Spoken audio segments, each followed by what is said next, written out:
하나님 말씀은 출애굽기 7장 14절로 25절 말씀입니다.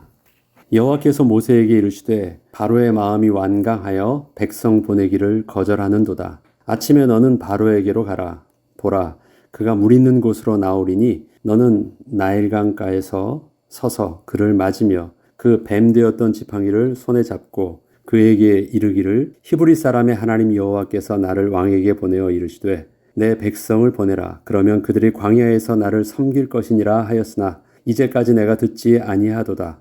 여호와가 이같이 이르노니 내가 이로 말미암아 나를 여호와인 줄 알리라. 볼지어다 내가 내 손에 지팡이로 나일강을 치면 그것이 피로 변하고 나일강의 고기가 죽고 그 물에서 악취가 나리니 애굽 사람들이 그 강 물 마시기를 싫어하리라 하라. 여호와께서 또 모세에게 이르시되 아론에게 명령하기를 내 지팡이를 잡고 내 팔을 애굽의 물들과 강들과 운하와 못과 모든 호수 위에 내밀라 하라.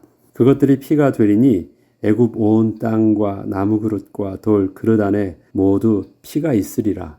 모세와 아론이 여호와께서 명령하신 대로 행하여 바로와 그의 신하의 목전에서 지팡이를 들어 나일강을 치니 그 물이 다 피로 변하고 나일강의 고기가 죽고 그 물에서 악취가 나니 애굽 사람들이 나일강 물을 마시지 못하며 애굽 온 땅에는 피가 있으나 애굽 요술사들도 자기들의 요술로 그와 같이 행함으로 바로의 마음이 완악하여 그들의 말을 듣지 아니하니 여호와의 말씀과 같더라. 바로가 돌이켜 궁으로 들어가고 그 일에 관심을 가지지도 아니하였고 애굽 사람들은 나일강 물을 마실 수 없으므로 나일강가를 두루 파서 마실 물을 구하였더라. 여호와께서 나일강을 치신 후 이래가 지나니라. 아멘. 바로는 모세와 아론의 기적에 관하여 관심도 가지지 않았다라는 말씀을 가지고 하나님께서 모세와 아론을 통하여 보여주셨던 그 기적에 반응하는 바로왕의 모습을 통하여 하나님이 정말 우리에게 원하시는 출애굽을 향한 하나님의 계획이 무엇인지를 또 말씀을 통해서 묵상하고자 합니다. 요즘 사람들은 더 이상 집에서 키우는 동물을 애완동물이라고 부르지 않습니다. 이제는 집에서 키우는 동물을 단지 사람이 귀엽게 가지고 노는 비인격적 대상으로 보지 않는다는 것입니다. 지금은 그래서 반려동물이라는 말을 사용합니다. 사람과 함께 삶을 살아가는 삶의 동반자로서 사람이 함께하고 있는 대상으로 대우해 주어야 한다는 것입니다. 현대인이 점점 더 반려동물을 많이 집에서 키우는 것에 대하여 여러 사람에게 물어보면 반려동물들이 자신을 대하는 것이 사람들이 자신을 대하는 것보다 훨씬 위로가 되고 신뢰가 간다는 말을 많이 합니다. 집에 와서도 유일하게 자기에게 반갑게 다가와서 기뻐해주는 대상이 바로 그 반려동물들이고 그저 잘 먹이고 잘 보살펴 주기만 하면 절대 배신을 하지 않고 그대로 자기 자신을 따르며 늘 자기만을 쳐다보고 있다는 것입니다. 반려동물들과 관계를 맺고 사귀는 것은 사람을 사귀고 관계를 맺는 것보다 훨씬 쉽습니다. 그저 잘 먹이고 좋은 환경에서 잘 보호를 해주면 특별히 반려동물의 눈치를 보지 않더라도 반려동물이 주인의 의도에 맞추어서 훈련이 되기 때문입니다. 그러나 사람은 그렇지 않습니다. 사람은 단지 육신적 욕구에 만족을 준다고 해서 일방적인 한쪽 편의 뜻에 따라서 서로 기쁨의 관계를 맺을 수 없는 전인격적인 존재이기 때문입니다. 사람의 마음에 든다는 것은 그렇게 단순한 문제가 아닌 것입니다.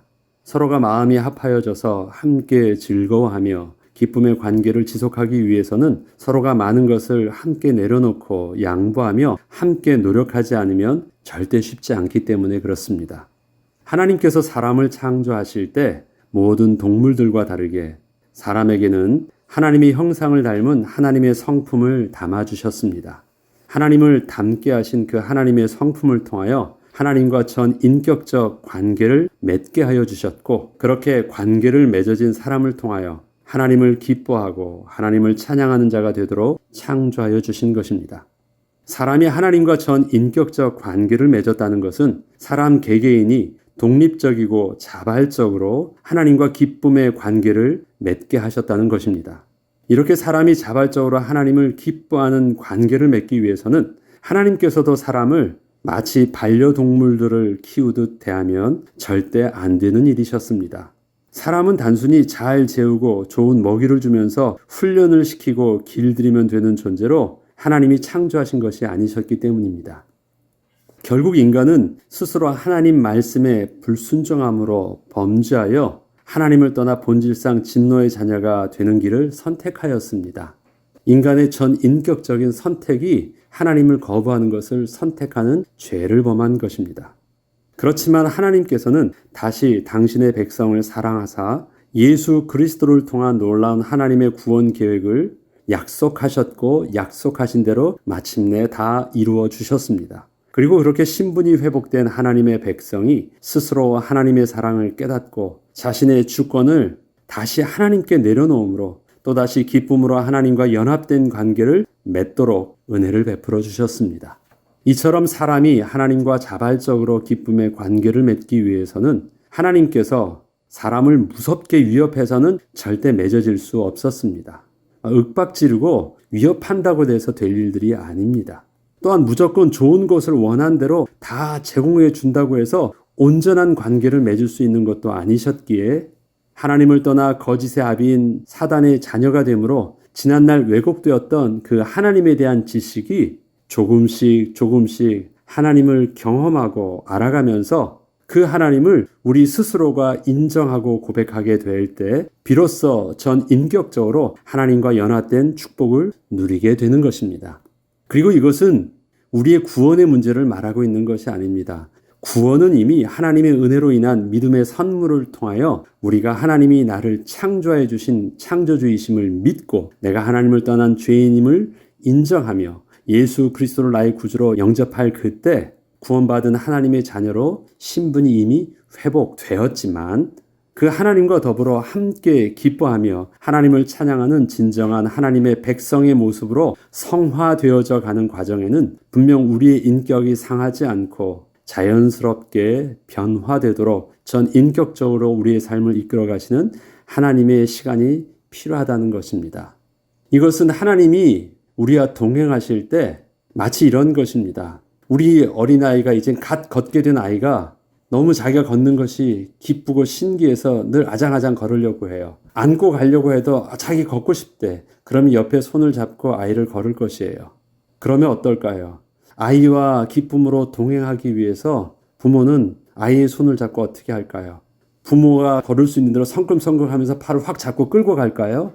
아닙니다. 아이 수준에 맞춰서 천천히 걸어가는 것이 바로 그 아이와 동행하는 것입니다. 하나님의 능력에 한계가 있는 것이 아니라 우리의 수준이 한계를 아시기 때문에 우리와 발을 맞춰주시는 것입니다. 그래서 우리의 시간표에 맞춰서 기다려주시는 것입니다. 하나님이 무능력하셔서 그렇게 오랜 시간이 걸리는 것이 아니라 우리의 한계가 명확하기 때문에 우리를 상하지 않고 변화시키시고 이끄시는 그 과정이 그렇게 시간을 요구하시는 것입니다. 이것을 하나님의 입장에서 보면 답답하지만 참고 계신 것입니다. 기다려주시는 것입니다. 그렇게 우리를 한 걸음 한 걸음씩 이끌어 가시면서 우리가 마침내 거룩한 하나님의 백성으로 그리스도의 장성한 분량에 이르기까지 성화되는 과정 속에 하나님은 우리와 그렇게 보조를 마치시면서 동행하여 주시는 은혜를 우리에게 베풀어 주고 계신 것입니다. 오늘의 본문에서는 이스라엘 백성이 출애굽을 하는 목적은 단순히 학대받고 있던 애굽에서의 노예 해방이 아니었습니다. 저들은 출애굽에 앞서 자신들이 하나님의 백성이란 사실을 깨달아야 했고 하나님의 백성은 하나님의 백성답게 하나님께서 기쁨으로 제사 즉 예배하는 비밀이 있어야 한다는 사실을 먼저 인식해야 했습니다. 이스라엘 백성들의 명확한 명분은 우리는 하나님의 백성인데 이제서야 하나님께서 우리에게 나타나셔서 우리가 사흘 길쯤 떠나서 하나님께 제사해야 됩니다라는 것이 그들의 명제였습니다. 명분이었습니다. 그리고 이것은 단순히 명분뿐만 아니라 이것이 본래 이스라엘 백성들의 정체성이었고 반드시 회복해야 되는 가장 중요한 일이었습니다. 우리는 하나님께 예배해야 되겠다. 이것이 처음 아브라함을 부르사 또 갈대아 우르를 떠나서 하나님의 약속하셨던 보내신 땅 가나안 땅에 하나님께서 인도하여 주셨을 때 아브라함이 제일 먼저 했던 것 그것이 그곳에서 여호와의 이름을 부르는 것이었습니다. 그것은 우리가 창세기를 통해서 또 계속해서 배웠듯이 하나님의 백성에게 여호와를 부르는 비밀들이 있었던 것처럼 노아 홍수 이후에 노아가 제일 먼저 땅에 내려왔을 때 여호와 하나님께 제사를 드리며 여호와 이름을 불렀던 것처럼 하나님의 백성의 정체성은 하나였습니다. 여호와의 이름을 부르는 비밀이 있느냐 없느냐였습니다. 바로 그것을 또 애굽에 살던 백성들이 출애굽할 때 바로 회복되어져야 할 정체성이었던 것입니다. 또한 모세 자신도 그러나 이러한 영적 사실을 잘 몰랐던 모세와 이스라엘 백성들은 나중에 보면 비록 홍해를 건너서 애굽으로부터 해방을 받게 되었어도 저들이 모세가 시내 산에 올라가 잠시 시간을 비웠을 때 저들은 그 하나님의 산 밑에서 금송아지를 만들고 그 금송아지를 하나님이라 부르며 기뻐하고 찬양하고 있던 것입니다. 제대로 하나님을 찬양해야 되는데 출애굽을 했었어도 처음에 그의 모습은 하나님이 어떤 분이신지 누군지도 모르고 무조건 금송아지를 만들어 놓고 섬길 수밖에 없었던 초기의 이스라엘 백성들의 모습이 나타나는 것입니다. 이렇듯 이스라엘 백성이 하나님과 전인격적 관계를 맺고 기쁨으로 제사하는 거룩한 백성이 되려면 하나님께서는 출애굽 자체보다도 출애굽의 모든 과정을 통하여 그동안 잘 알지 못했던 하나님의 하나님 되심을 이스라엘 백성들이 알아가야만 했습니다. 또한 모세 자신도 자신은 그렇게 언변이 부족하고 백성들은 자신을 리더로 인정해 주지도 않으며 바로왕 앞에 설 만한 것은 자신에게 아무것도 없다고 하소연만 있지만 하나님께서는 이러한 모세에게 모세가 요구하고 있는 출애굽을 위한 육신적인 조건보다도 출애굽을 한 후 하나님의 거룩한 산에서 온전한 제사를 드릴 수 있는 하나님의 백성이 될 수 있도록 이렇게 진행을 하고 계신 것이었습니다. 현재 바로왕 앞에서 모세와 아론이 보여주고 있는 이적들은 분명히 하나님의 창조의 능력이 맞습니다. 그런데 바로왕의 입장에서 본다면 그것은 별것 아닌 마술쇼에 불과했습니다. 바로왕은 모세와 아론이 자기 앞에 나와서 대단한 척하며 자기들의 하나님의 이름을 들먹이며 요구하는 일들이 아주 우습게 보였습니다. 저들의 이적에 대하여 특별한 흥미도 느끼지 못했으며 관심조차 갖지도 않았다라는 것이 오늘의 본문이 말해주고 있습니다.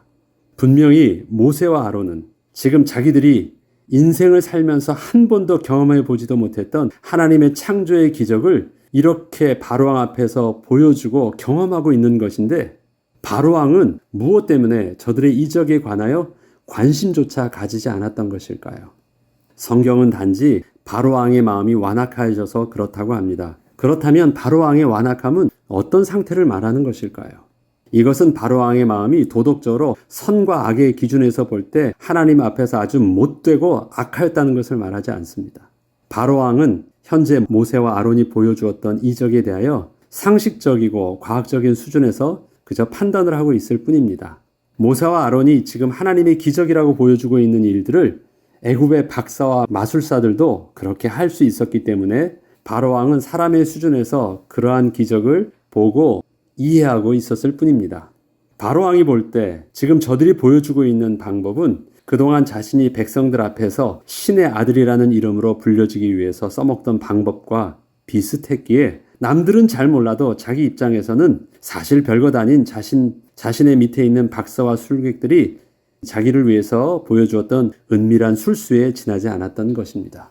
자기가 그렇게 사용하고 있었기 때문에 모세와 아론을 통한 기적도 그런 수준 정도로밖에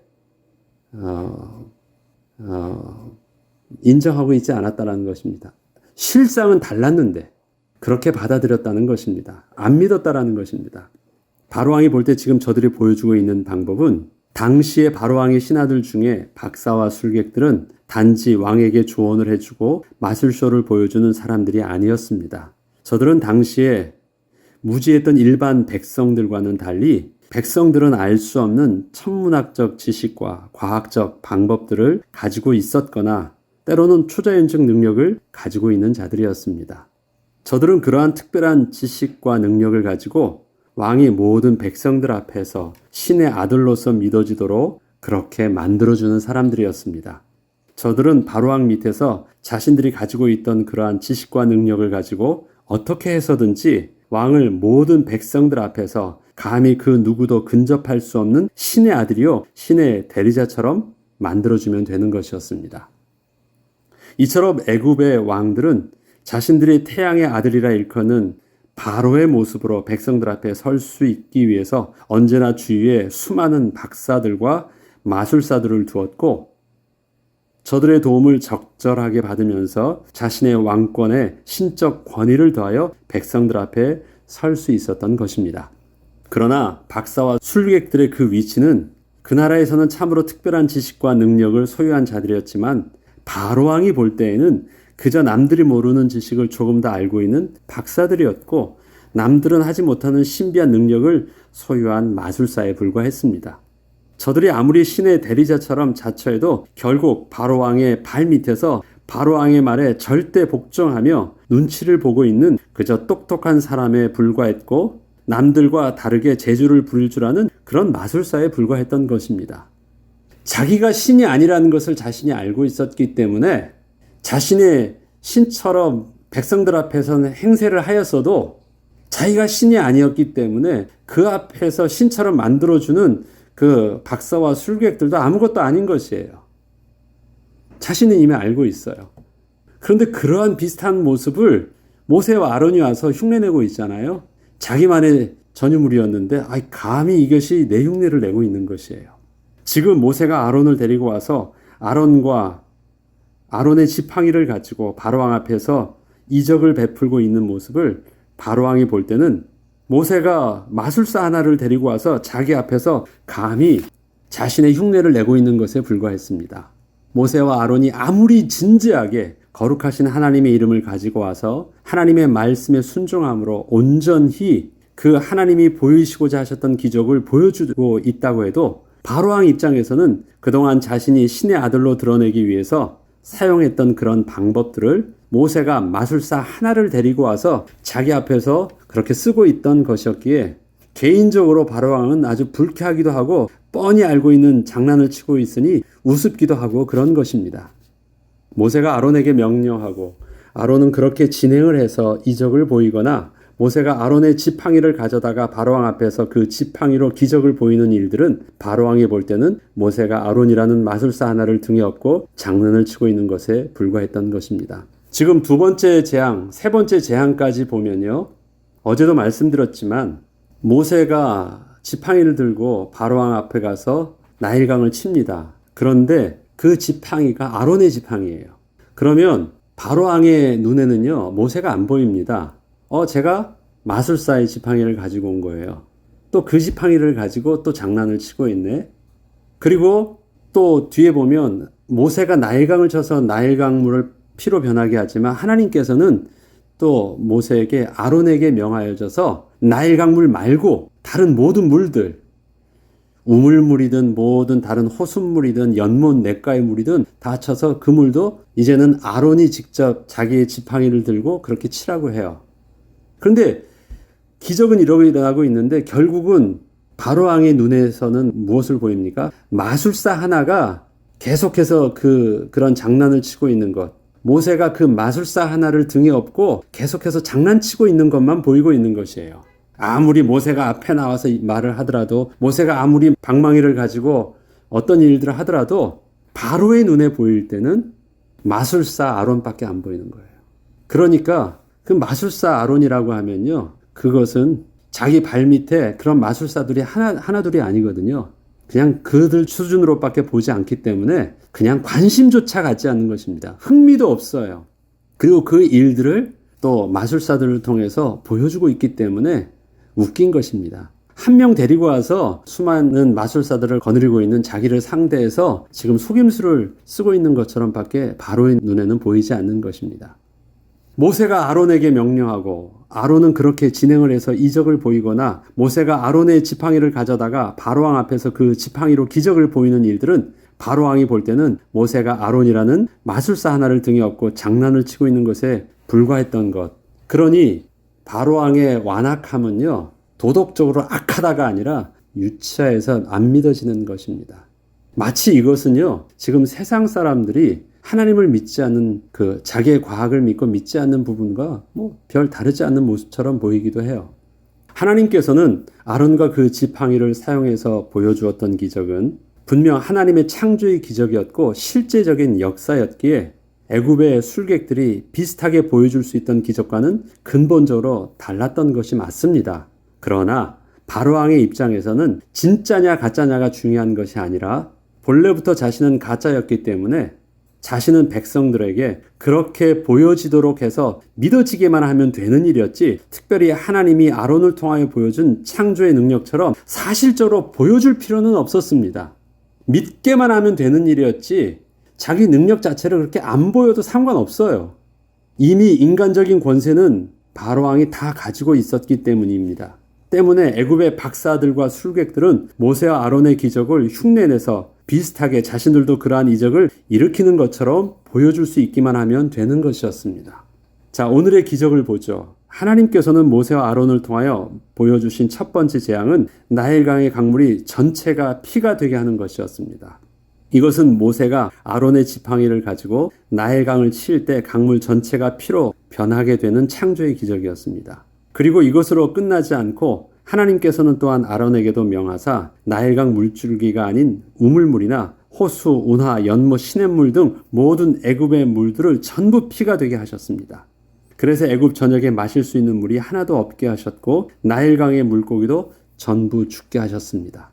그런데 애굽의 박사와 술객들은 이와 같이 하나님의 창조의 기적을 보일 수는 없었지만 그 지팡이를 물에 댈 때 나일강 물이 붉어지게 할 수는 있었습니다. 뭔 장난을 못 하겠어요. 그 지팡이 안에다 빨간 염료를 집어넣어서 대는 순간 빨갛게 보이게 하든 뭐하든 그 정도는 충분히 백성들을 속일 수 있었고 보여줄 수 있어요. 됐어요. 그리고 바로왕 앞에서 자기들도 빨갛게 변화되는 것을 보여주었어요. 너희들도 할 수 있는 것이구나.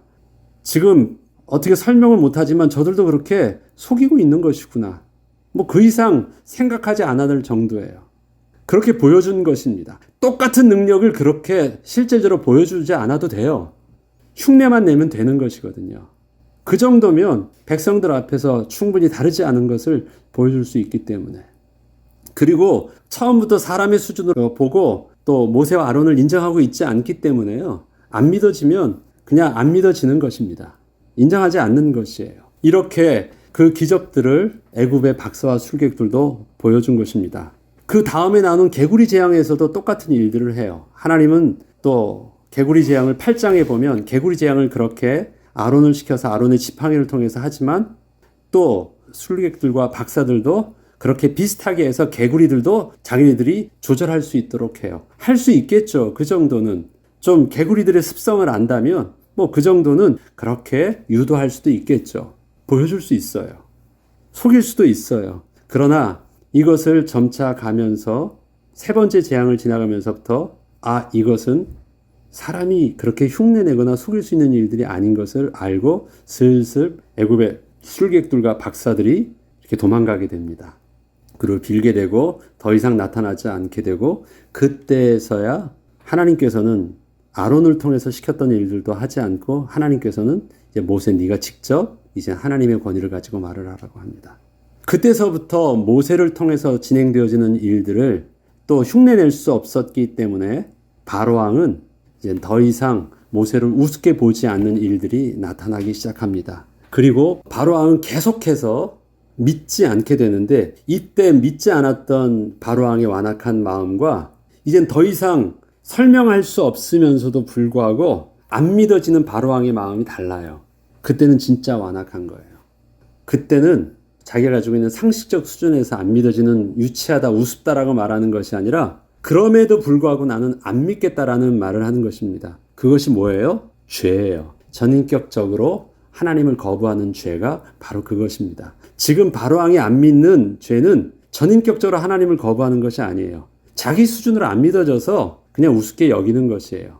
그것에 대해서 죄가 아닙니다. 죄는 그런 것이 아니에요. 그럼에도 불구하고 나는 안 믿겠다라고 하는 것.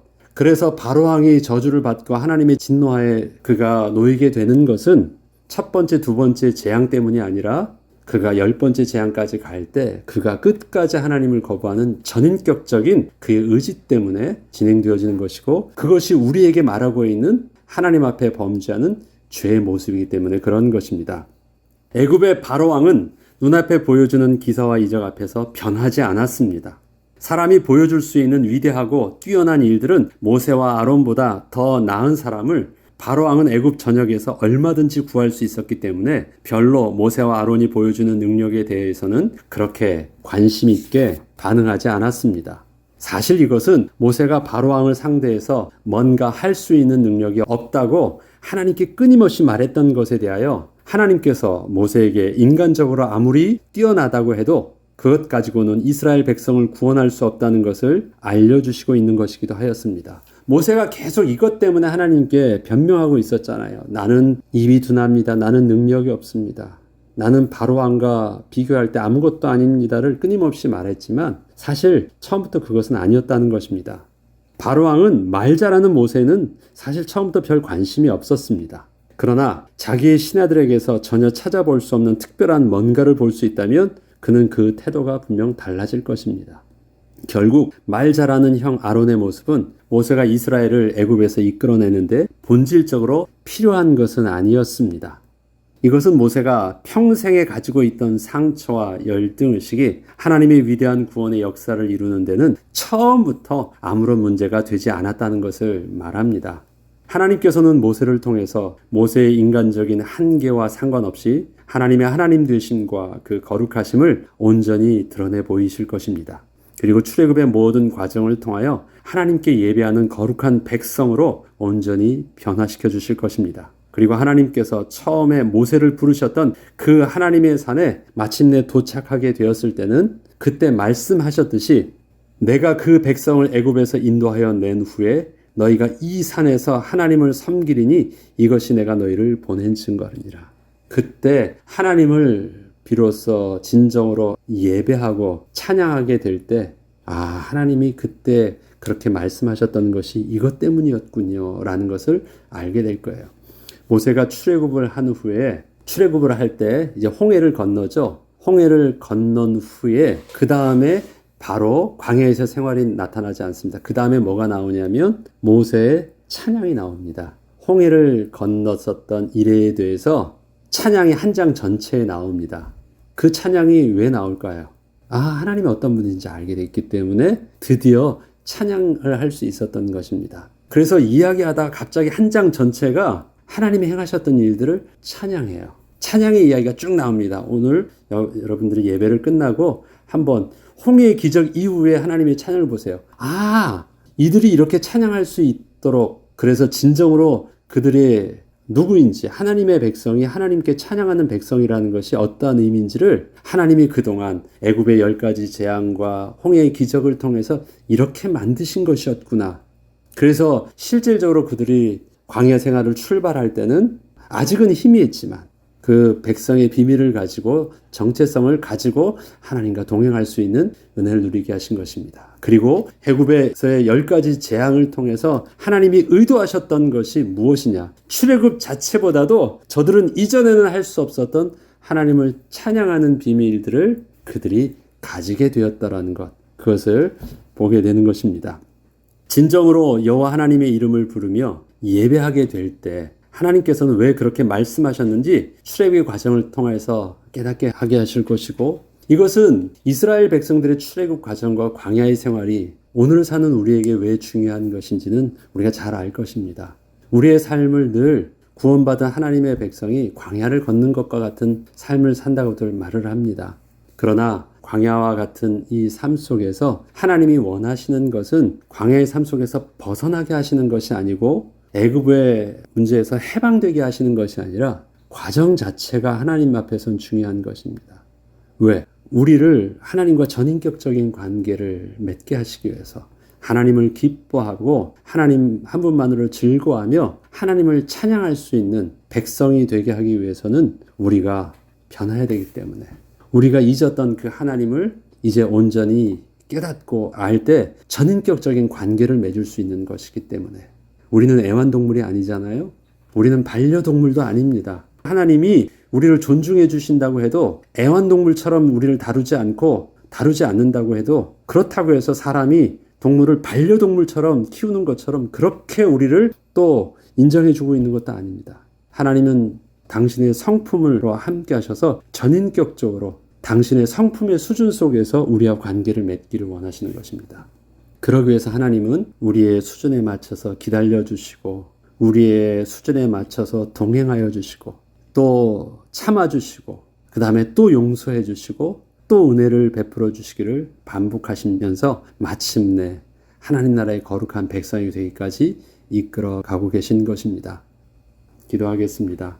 하나님 아버지, 하나님이 우리를 창조하여 주실 때 우리는 하나님과 더불어 하나님을 기뻐하며 그 하나님 한 분만으로 만족할 수 있는 거룩한 하나님의 백성으로 창조하여 주셨습니다.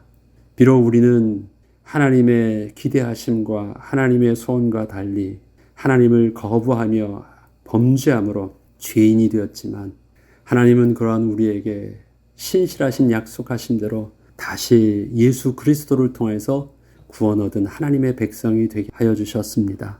하나님, 우리가 예수 그리스도로 인하여 회복된 그 자녀된 신분으로 말미암아 이제는 하나님께 신령과 진정으로 예배하는 거룩한 백성의 축복을 더 이상 놓치지 않고 누리기를 소원합니다. 성령으로 함께 하여 주시고 광야 같은 이 세상의 삶을 살 때 이제는 더 이상 어리석은 자요 미련한 자가 아니라 하나님의 인도하심을 따라 더욱더 하나님을 깊이 깨달아 알아가며 그 은혜 가운데 나 자신을 더욱더 거룩한 백성으로 성화되는 축복을 누릴 수 있도록 인도하여 주시옵소서. 이번 한 주간도 주의 말씀으로 그렇게 인도하여 주시고 성령께서 때를 따라 돕는 은혜 가운데 가르쳐 주시고 생각나게 하셔서 인도하여 주시옵소서. 감사드리며 우리 주 예수 그리스도 이름으로 기도합니다. 아멘.